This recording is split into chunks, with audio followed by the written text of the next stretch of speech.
Hello friends. आज की video में हम लोग देखेंगे कि ऑटो में चार्ट ऑफ अकाउंट्स कैसे क्रिएट करते हैं।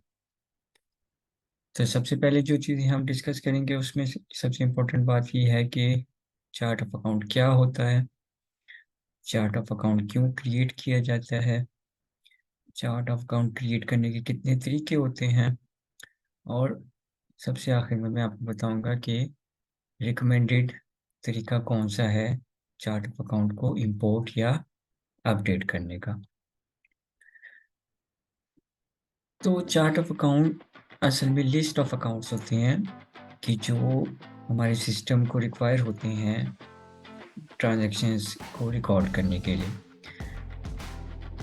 अगर हमारे सिस्टम में जीएल अकाउंट या चार्ट ऑफ अकाउंट्स क्रिएट नहीं हुए होंगे तो हम कोई भी ट्रांजैक्शन सिस्टम में रिकॉर्ड नहीं कर सकते, क्योंकि सिस्टम में ट्रांजैक्शंस को रिकॉर्ड करने के लिए हमेशा हमें जीएल अकाउंट चाहिए होते हैं। जैसे कि हम कहते हैं कि revenue account, cost of goods sold account, rent account, purchases account, sales account.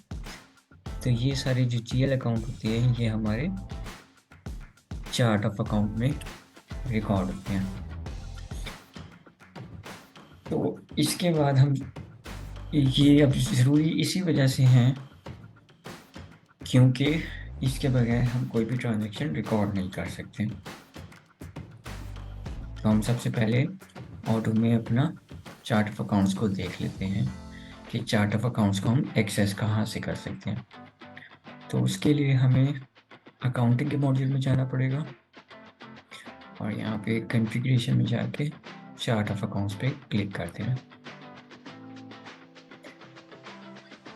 अब हमारे पास ये चार्ट ऑफ अकाउंट्स जो करंटली इस वक्त सिस्टम में मौजूद हैं वो डिस्प्ले हो गए हैं, जिसमें हमारे पास डिफरेंट कॉलम्स नज़र आ रहे हैं। जैसे कि चार्ट ऑफ अकाउंट में जीएल अकाउंट का कोड आ गया, उसका अकाउंट नेम आ गया, उसकी टाइप आ गई, रिकन्सिलिएशन टाइप आ गई और कंपनी नेम आ गया।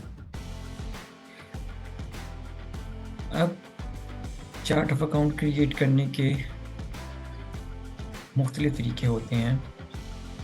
चार्ट ऑफ अकाउंट में हम कोई भी नया जीएल अकाउंट क्रिएट करना चाहें तो सिंपली हम न्यू पे करके यहाँ पे उसको अपना कोड दे के और अकाउंट नेम ऐड करके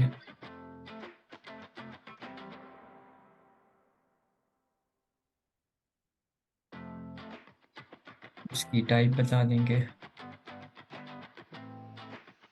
तो सिंपली ये क्रिएट हो गया।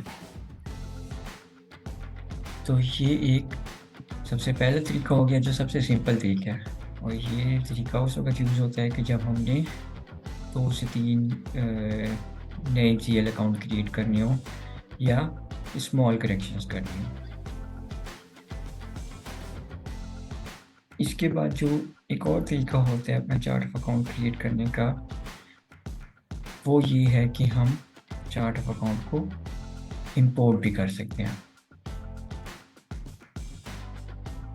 उसके लिए सिंपली क्या करना है कि हमने एक एक्सेल की शीट में अपने सारे चार्ट ऑफ अकाउंट की जितने भी हमने जीएल अकाउंट इंपोर्ट करने हैं वो हम फाइल अपलोड कर सकते हैं इस टेम्पलेट को यूज़ करते हुए।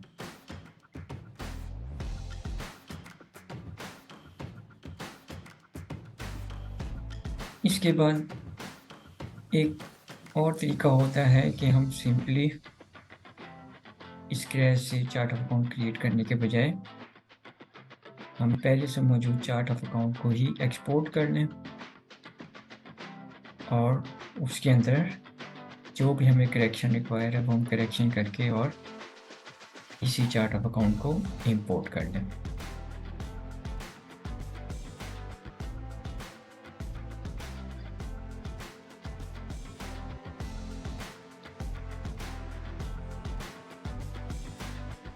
तो सबसे पहले जो तरीका हम देखेंगे चार्ट ऑफ अकाउंट में जीएल अकाउंट इंपोर्ट करने का, वो ये है कि हम सबसे पहले एक स्क्रैच से अपनी टेम्पलेट क्रिएट कर लेते हैं।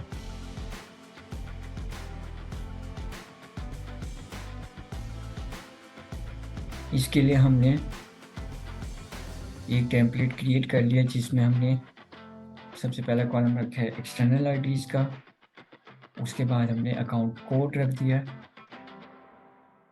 तीसरे नंबर पे हमने उसका अकाउंट का नेम दे दिया है, और फोर्थ हमने उसकी टाइप रख दिया। एक्सटर्नल आईडी वो कॉलम होता है कि जब जो कि सिस्टम इंटरनली यूज कर रहा होता है किसी भी डाटे को आइडेंटिफाई करने के लिए, और ये हमेशा यूनिक होगा। तो अब अगर हम चाहें तो हम एक्सटर्नल आईडी भी दे सकते हैं, और अगर हम इसको एम्प्टी कर देंगे तो सिस्टम ऑटोमेटिकली इसको एक एक्सटर्नल आईडी जनरेट कर देगा। तो अब हम क्या करते हैं कि यहाँ पे हम कुछ जीएल अकाउंट क्रिएट कर लेते हैं। ओके, तो अब हमारी टेम्पलेट क्रिएट हो चुकी है। अब हम इस टेम्पलेट को अपने चार्ट ऑफ अकाउंट में इंपोर्ट करते हैं। सिंपली इंपोर्ट रिकॉर्ड पे जाएंगे और अपलोड फाइल कर देंगे, और यहाँ पे जाके हम अपनी फाइल को सर्च कर लेते हैं।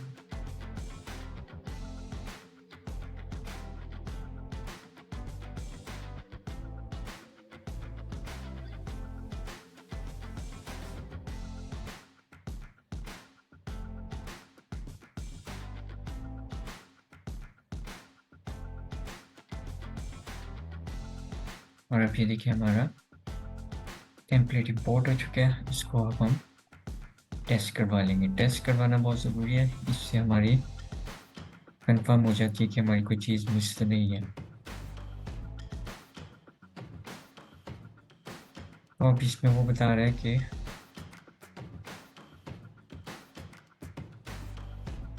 हमारी टाइप जो है वो मैच नहीं हो रही है।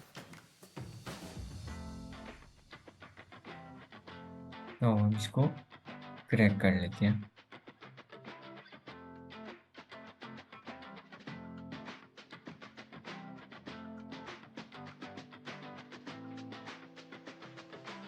तो अगर हम वापस जाते हैं अपने चार्ट ऑफ अकाउंट में, और यहाँ पे अगर हम टाइप को चेक करते हैं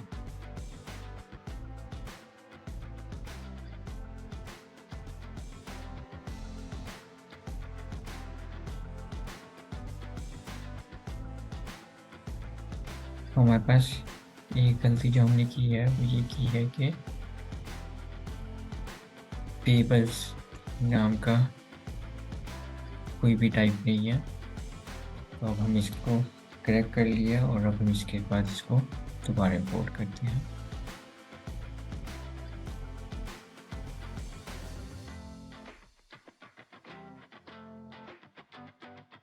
और अब भी टेस्ट करते हैं।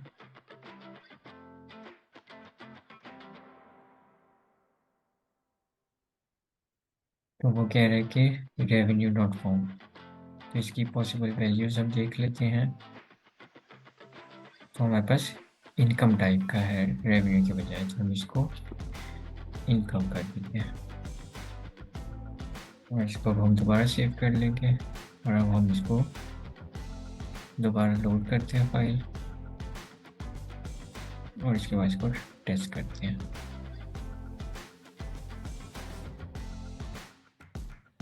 अब यहाँ पे हमें वो एक एरर और दे रहा है, और वो ये है कि करंट ईयर अर्निंग्स हमारे पास एक से ज़्यादा आ रहे हैं।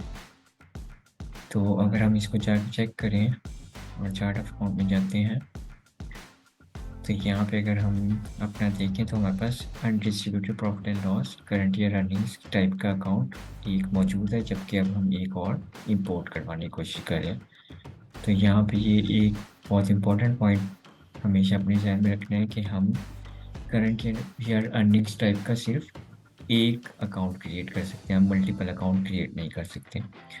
तो चूँकि ये बाय डिफ़ॉल्ट हमारे सिस्टम में मौजूद होता है, तो वो हमें सिस्टम में दोबारा क्रिएट नहीं करने देगा। इस वजह से हम इसको यहाँ से रिमूव कर देते हैं। अब हम इसको सेव कर देते हैं, और अब इसको दोबारा इंपोर्ट करते हैं। तो हम इंपोर्ट रिकॉर्ड पे जाएंगे, अपलोड फाइल करेंगे, और अब इसको टेस्ट कर देते हैं। अब एवरीथिंग सीम्स वैलिड का इंडिकेशन आ गया, इसका मतलब हमारा टेम्पलेट में सारा रिकॉर्ड ओके है। हम इसको अब इंपोर्ट कर देते हैं। 7 रिकॉर्ड इंपोर्ट हो गए। और अगर हम इसको चेक करना चाहें तो ये देखिए हमने बैंक टाइप का एक क्रिएट हो गया है, कैश हमारा क्रिएट हो गया है। और इसके अलावा अगर हम अपने नंबर से चेक कर लेते हैं, फॉर एग्जाम्पल तो ये देखिए हमारा 300100 चार्ट ऑफ अकाउंट आ गया है। इसी तरह अगर हम 302020 देखें तो ये कैश भी हमारे पास आ गया है। और इसके आगे अगर हम 400100 ये देखें हमारे सारे चार्ट ऑफ अकाउंट जो है वो इंपोर्ट हो गए हैं सिस्टम में। तो ये हमारा नेक्स्ट एक तरीका हो गया कि हम टेम्पलेट के थ्रू अपने जीएल अकाउंट इंपोर्ट कर सकते हैं।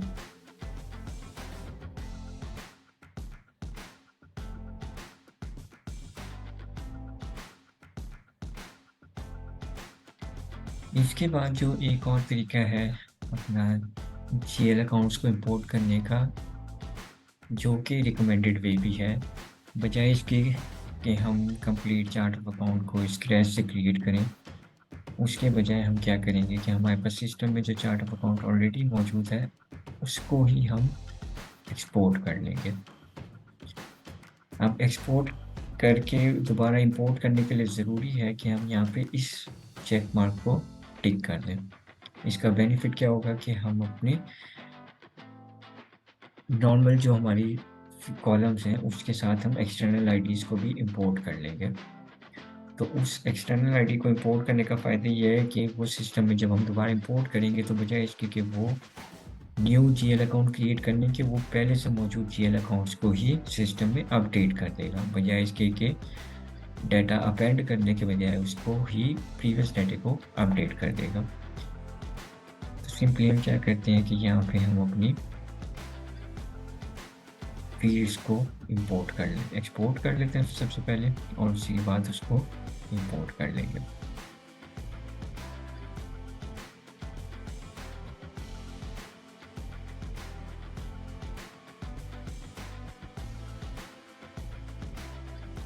तो हम इसको चेक कर लेते हैं। अब ये देखिए ये हमारा चार्ट ऑफ अकाउंट एक्सपोर्ट हो गया। तो ये वो एक्सटर्नल आईडीज़ हैं कि जिसकी बेस पे सिस्टम इस स्पेसिफिक रिकॉर्ड को आइडेंटिफाई करेगा, और अगर हम इस एक्सटर्नल आईडी के अगेंस्ट किसी भी डाटा को अपडेट करते हैं तो वो उस डाटा को सिस्टम में अपडेट कर देगा, बजाय इसके कि न्यू ट्रांजैक्शन क्रिएट करने के। तो अब हम क्या करते हैं कि फॉर एग्जांपल यहाँ पे हम इसका नाम करंट एसेट्स रखने के बजाय करंट एसेट्स कस्टम रख देते हैं, और रिसीवेबल्स की जगह हम इसको, सॉरी मैं अकाउंट टाइप में चेंज कर रहा था, हम नेम में चेंज करना है, तो हम करंट एसेट्स कस्टम को चेंज कर देंगे, और अकाउंट रिसीवेबल पीओएस के बजाय पीओएस रिसीवेबल्स कर देंगे, और बैंक के बजाय हम कर देंगे बैंक 1, और कैश को हम कर देंगे कैश 1। और इसी तरह अगर हम चेंज करें तो कैपिटल के बजाय हम इसको रख देते हैं ओनर्स इक्विटी,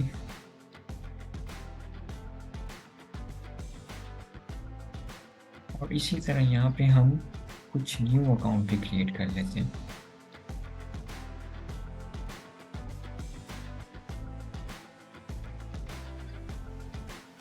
इसकी टाइप हम रख लेते हैं एक्सपेंसेस, और इसको हम रख लेते हैं एडमिनिस्ट्रेशन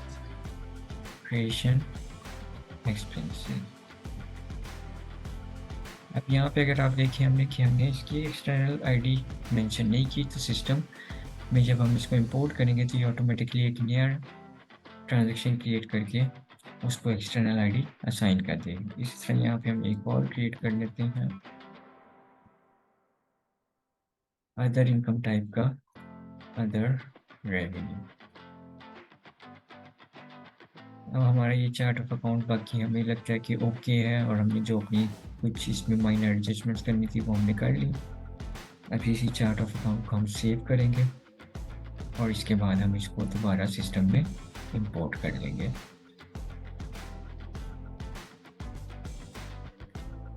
तो वापिस हम इंपोर्ट रिकॉर्ड में जाएंगे, अपलोड फाइल करेंगे और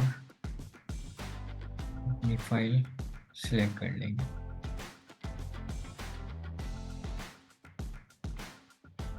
अब इसके बाद हम इसको टेस्ट करेंगे। एवरीथिंग सीम्स वैलिड का हमारे पास नोटिफिकेशन आ गया, इसका मतलब है कि हमारा सारा डाटा वैलिड है। अब हम इसको इंपोर्ट कर लेंगे। अब जब हमने उसको इंपोर्ट किया तो देखें पहले भी हमारे पास जो डाटा था वो 52 थे और अभी भी हमारे पास 52 ही हैं। और अब इसमें अगर हम चेक करें जो हमने चेंजेस की थी तो देखें हमने कैश 1 के नाम से आ गया, बैंक 1 के नाम से आ गया, करंट एसेट्स का नाम हमने करंट एसेट्स कस्टम किया था तो वो भी हो गया। और इसके अलावा अगर हमने एक नया अपना अकाउंट क्रिएट किया था तो ये देखिए एडमिनिस्ट्रेशन एक्सपेंसेस के नाम से हमारे पास नया जीएल अकाउंट भी क्रिएट हो गया। तो बजाय इसके कि पूरा चार्ट ऑफ अकाउंट स्क्रैच से क्रिएट करने के हमने क्या किया कि जो जो करेक्शंस हमें रिक्वायर्ड थे हमने वो कर लिए, और जो न्यू हमने जीएल अकाउंट ऐड करने थे वो हमने ऐड कर दिया।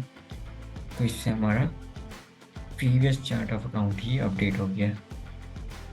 तो इस तरह हम बड़े शॉर्ट टाइम में बजाय इसके कि कंप्लीट चार्ट ऑफ अकाउंट को स्क्रैच से क्रिएट करने के हम पिछला ही चार्ट ऑफ अकाउंट यूज़ करके उसमें करेक्शंस कर सकते हैं।